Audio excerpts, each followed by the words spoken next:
Allahu Akbar, Allahu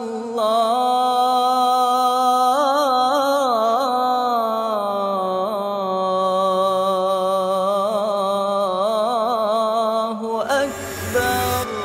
The holiest month is based on the moon. Ang pinaka-inaabangan at pinaghahandaan ng mga kapatid nating Muslim ay ang Ramadan. At ang paglitaw daw ng buwan ay hudyat ng pagsisimula nito. Ano nga ba ang sagradong Ramadan?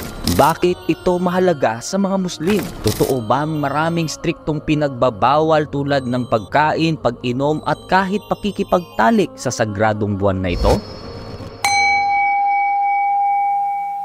Hey friend, this is a friendly reminder, your friend that reminds. Today, ngayong araw ay alamin natin kung anong ibig sabihin ng the holiest month o buwan ng pag-aayuno, ang Ramadan. Through this video, you will understand that kahit hindi ka Muslim ay kailangan mong malaman at maunawaan ito. As you all know, lumaki ako at pinanganak ako sa Muslim community and exposed ako sa culture nila. Kaya naman I have a big respect sa ating mga kapatid na Muslim. Madami din akong kaibigan, colleagues, peers na mga Muslim. To be honest, madami sa kanila malalapit sa akin. So, ano nga ba ang Ramadan?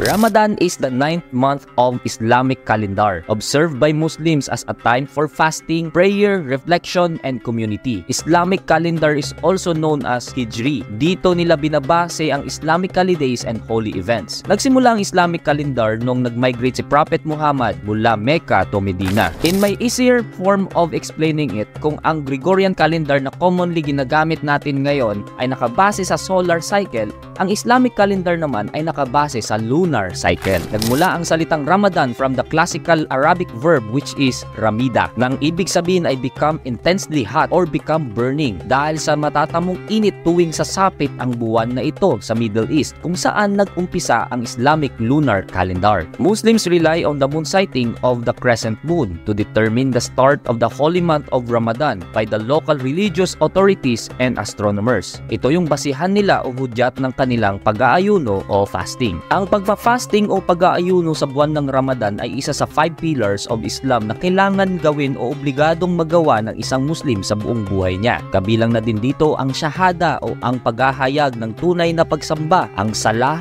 o pagdarasal or prayers 5 times a day, ang zakat o pagbibigay ng tulong sa mahihirap, typically 2.5% of one's annual wealth, at ang panghuli ay ang hajj o pagdalaw sa Mecca o yung tinatawag na pilgrimage. O baka isa ka din sa mga napabilib ha? Imagine buong buwan silang hindi kakain.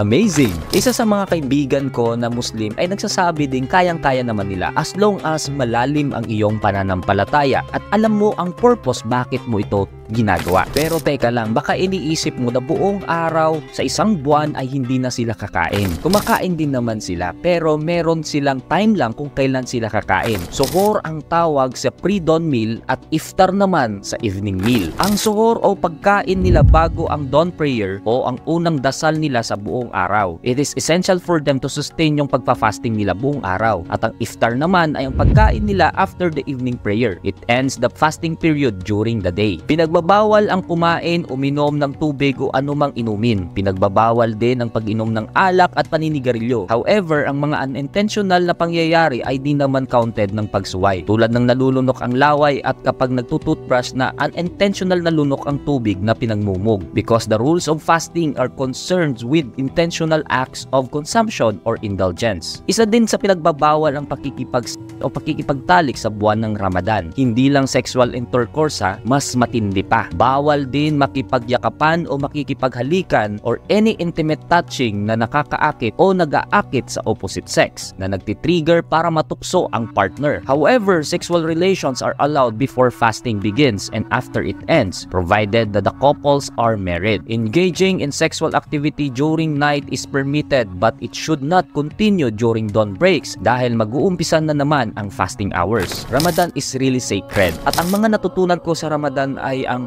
self-control, devotion, and spiritual reflection.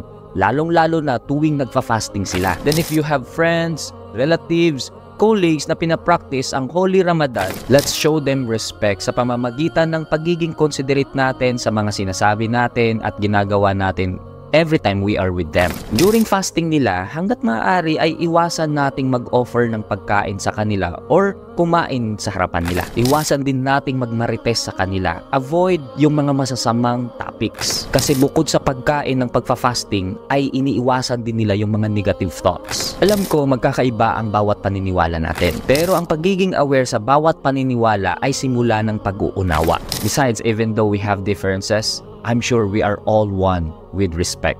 Well, just a friendly reminder. Ramadan Mubarak. Allah